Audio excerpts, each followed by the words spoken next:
I'd like to introduce Niclas Dellham, to come up and tell us a bit about the foundation and the award.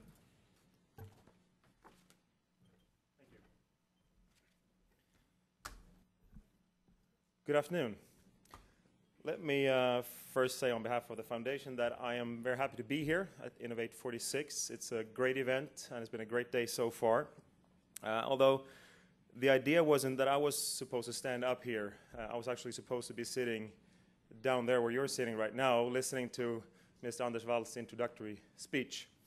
I was actually kind of looking forward to that myself, partly because I've been working together with Anders at creating this speech, and I thought that it turned out pretty well, actually. So I worked together with Mr. Wall at the Anders Wall Foundation, and until recently I also worked together with him at Beit Invest. He's my mentor, and he's taught me a great deal of what I know of entrepreneurship. I've known him for more than 15 years, so I know that I speak for him when I say that he is truly sorry for not being able to be here today. I know that he would have loved this event. The Anders Wall Foundation has a long and very special relationship to the city and to the chamber. One of the first scholarships that was awarded by the foundation was awarded in collaboration with SAC New York, and was given to a young and talented person who got the opportunity to spend a year here in the city working for SAC New York. And actually one of these young and talented people are here today. Mr. Håkan Guldkula, where are you? There you are, still young and very talented, obviously. Was one of the first recipients of this scholarship. And I know that he's also kept a very close bond to the chamber ever since. Knowing that he couldn't be here, Mr. Wall asked me to tell you a story, which I wanted to do now. This story is an episode from the 1970s and from Mr. Wall's first encounter with the French-British businessman Sir James Goldsmith here in New York.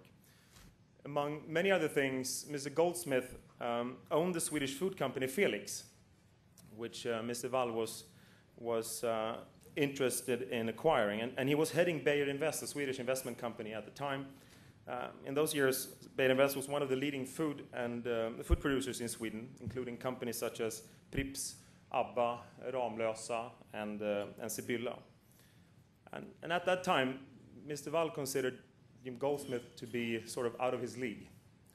But he insisted on calling him in New York, and Mr. Goldsmith actually agreed to meet with him in New York, provided that Mr. Wall could be in town the following day. And this was in the 70s, and there were airline strikes. But Mr. Wall caught the Concorde at that time and managed to come to New York and attend the meeting the following day. And after all the initial civilities, Mr. Goldsmith wondered how much he was willing to buy Felix for. And so he stated the price, whereby Mr. Goldsmith kindly grabbed his hand and showed him to the elevator door. Just before the elevator door opened, he said, well, you at least seem to be a very bold person, so why don't we have dinner tonight? And well, of course, hope resurfaced, and there were a small group of people enjoying dinner while discussing anything and everything except business. So as the night went on, Mr. Wall was confident that the moment had passed. But just by the end of the dinner, Mr. Goldsmith took him aside and asked if they couldn't find a common ground for making the deal on Felix anyway. And eagerly they sat down and started calculating the specifics and finally agreeing upon terms. All of this done classically on the back of the receipt, of course. And a handshake later, the deal was made. And Mr. Wall wanted me to tell you this story because it was an important learning experience for him as to what entrepreneurship and business success is about. Constructing business deals is incredibly enjoyable and exciting. Sometimes it's easy to believe that it's all about number crunching, and not to say that knowing your fundamentals, the numbers in your business or the business that you're analyzing isn't important, which it obviously is. It's the intangibles that are at least equally as important as we've heard today. Chemistry between people, trust, your gut feeling, courage, and of course luck.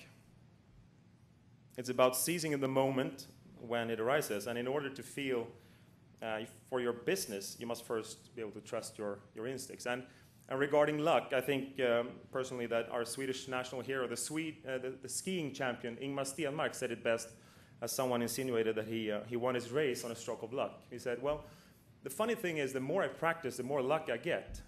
You know, it's always going to take hard work to have the luck needed. So we've gathered here today for a special reason. Sweden, over a period of time, has become famous for producing many interesting and exciting companies and entrepreneurs behind them. The Skype success story, obviously, is one example. More recently, Mojang was acquired by Microsoft for $2.5 billion. Obviously, there are numerous more startups, and there's great potential, as we've heard today, and we're going to see in a short while here on stage as well. And today also we're fortunate to be introduced to some of these companies and the entrepreneurs behind them. And we know also from today's discussions that making it in Sweden is one thing, but to succeed here in the US is something completely different. Still, hopeful Swedish startups need capital, and successful American venture capitalists are seeking the next up-and-coming companies to invest in, obviously.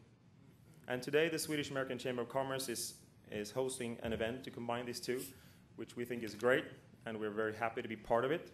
And the Anders Wall Foundation is also very proud to be contributing with the reward, a scholarship, for the best startup presentation of the day, and for the most talented entrepreneur or entrepreneurs behind it, for the purpose of encouraging more Swedish startups and entrepreneurs to take the leap across the pond to the vital American market. So with that, we're looking forward to an enjoyable day and the session now, and may the best company and entrepreneurs win.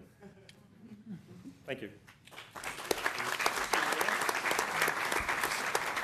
So we have, there are 5 companies that are going to be presenting. They will each get 4 minutes to present, and then the judges will be asking them some questions. There'll be 9 minutes for questions, so a total of 13 minutes each, and it'll be a very quick round robin. I will be your timekeeper, and so I will be monitoring both the questions and also the presentation.